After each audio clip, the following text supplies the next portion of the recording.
Καλησπέρα. Αυτό είναι το πρώτο μου βίντεο για το κανάλι μου στο YouTube. Το όνομα του καναλιού θα είναι Kitchen Rider. Θα σου πω 2-3 πραγματάκια σχετικά με το κανάλι, τι θα δούμε. Μ' αρέσει να κάνω εκδρομόλες με μηχανή, μ' αρέσει το καλό φαγητό. Συνήθως ταξιδεύω είτε με την κοπέλα μου είτε με διάφορους φίλους. Κανονίζουμε μονοήμερες, τριήμερα. Έχω μια αγάπη για τις κυκλάδες, κοντεύω να τις γυρίσω όλες. Το όνομά μου είναι Κωνσταντίνος, η πόλη μου είναι η Πάτρα. Τα περισσότερα βιντεάκια έχουν αφετηρία την Πάτρα. Και σε αυτό το βιντεάκι, ως πρώτο, σήμερα θα κάνουμε unboxing τα δύο καινούργια μας κράνη, ένα δικό μου και ένα για την κοπέλα μου. Και θα πούμε κάποια τεχνικά χαρακτηριστικά και θα συνδέσουμε και τις ενδοεπικοινωνίες της HJC της 21B. Η μοτοσυκλέτα που έχω στην κατοχή μου και μας συντροφεύει σε όλες τις συνδρομές και στα ταξίδια μας είναι ένα KTM 1290 Super Adventure S, μοντέλο του 2021. Το έχω εδώ και περίπου 1,5 χρόνο στην κατοχή μου. Έχω τραβήξει αρκετά βιντεάκια, δεν τα έχω ανεβάσει, δεν είχα το χρόνο να κάτσω να ασχοληθώ, ούτε ήξερα εάν θέλω. Το ξεκινάμε τώρα έτσι ερασιτεχνικά. Μια κάμερα GoPro Hero 10 έχω στην κατοχή μου αυτή τη στιγμή. Σιγά σιγά μπορούμε να το εξελίξουμε και λίγο παραπάνω. Λοιπόν, ας περάσουμε τώρα στο θέμα μας. Τα δύο κράνη που πήραμε και έχουμε στην κατοχή μας είναι τα HJC R71. Τα R71 είναι δύο κράνη με Sport Touring προσανατολισμό, πληρεί όλες τις προδιαγραφές και επιστοποιήσεις 2206 και είναι κατασκευασμένα από ένα μείγμα ανθρακονημάτων, fiberglass, carbon και αραμίδιο. Διαθέτει εσωτερική ζελατίνα φημέ για τον ήλιο και η συσκευασία περιέχει μέσα και pinlock. Πολύ σημαντικό αυτό για τα κρύα του χειμώνα και όλα αυτά.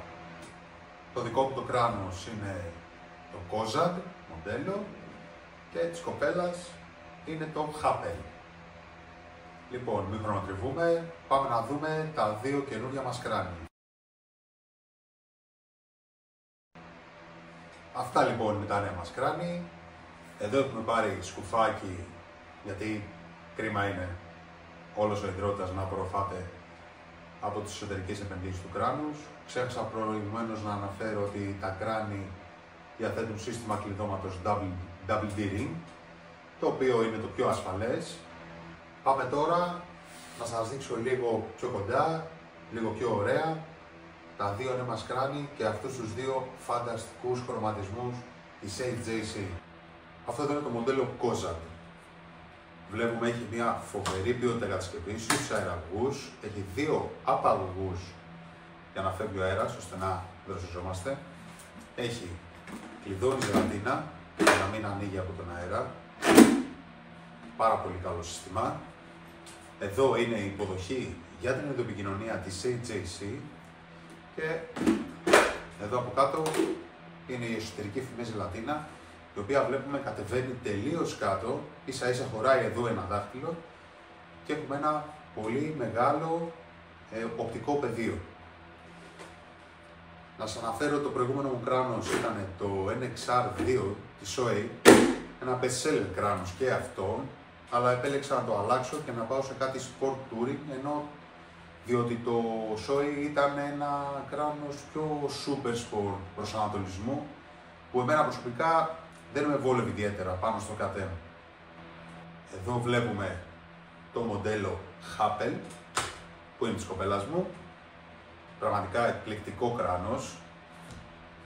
Η κοπέλα μου είχε ένα HJC C10, ένα κράνος των 100 ευρώ, οπότε σίγουρα με την αλλαγή σε αυτό θα δει μια τεράστια διαφορά και πολύ μεγάλη ευχαρίστηση ως συνοδηγός στις εκδρομές και τα ταξίδια μας. Ό,τι ανέφερα για το προηγούμενο μοντέλο ισχύει και αυτό, είναι ακριβώς ίδια αεραγωγή, τα πάντα, δεν έχουν καμία απολύτως διαφορά.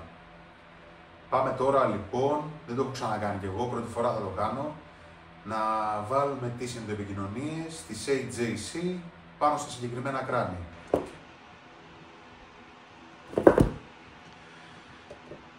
Φοβερή τοποθέτηση εσωτερικά. Αυτό εδώ είναι ένα, όχι φενιζόλ, Ένα πολύ σκληρό αφρολέξ θα το έλεγα, για να μην έχουμε χτυπήματα. Αυτή είναι η επικοινωνία μας.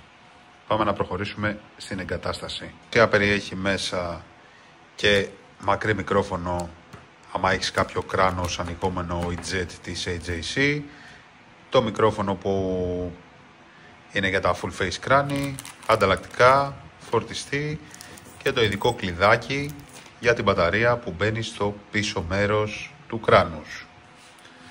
Εδώ θα ξεβιδώσουμε με το κλειδάκι ώστε να μπει η μπαταρία αντί για το κάλυμα, και σε αυτό εδώ το σημείο θα αφαιρέσουμε το καπάκι ώστε να κουμπώσει η μονάδα της επικοινωνίας. Αφού έχουμε βγάλει το καπάκι, βλέπουμε ότι εδώ έχει την τρύπα που θα μπει και θα κουμπώσει η μπαταρία μας, και έχουμε βγάλει και το καπάκι ώστε να εφαρμοστεί η μονάδα μας.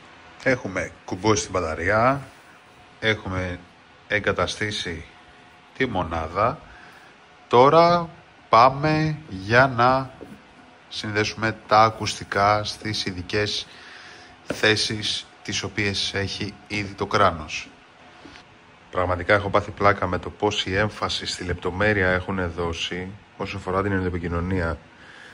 Κοίτα εδώ, έχουν δημιουργήσει οδηγούς για να περάσει η καλωδίωση του μικροφόνου, η οποία έρχεται με αυτοκόλλητο 3μη και κολλάει ακριβώς μπροστά στο στόμα. Πιθανότατα θα έχει ένα πάρα πολύ καλό ήχο στην εγγραφή φωνής ή στην επικοινωνία με το συνοδηγό ή σε κάποιο group το οποίο μπορεί να ταξιδεύετε μαζί. Κάπου εδώ το βίντεο μας φτάνει στο τέλος του. Δείτε πόσο διακριτική είναι αυτή η επικοινωνία. Με αυτή την απόφαση της AJC να δημιουργήσει τη δική της επικοινωνία, είναι σαν να σου λέει θα τα δώσεις σε μένα τα 200 ευρώ που είναι να δώσεις μια επικοινωνία. Είναι όλα μετρημένα ακριβώς, τα καλώδια να περνάνε από τους οδηγούς που έχει ήδη το κράνος, υπάρχει θέση για αναμονή για το μικρόφωνο. Πραγματικά είναι φανταστική η κατασκευή. Θα επανέλθω με νέο βιντεάκι για να σας πω τις διαφορές από το NXR2 σε σχέση με το R571.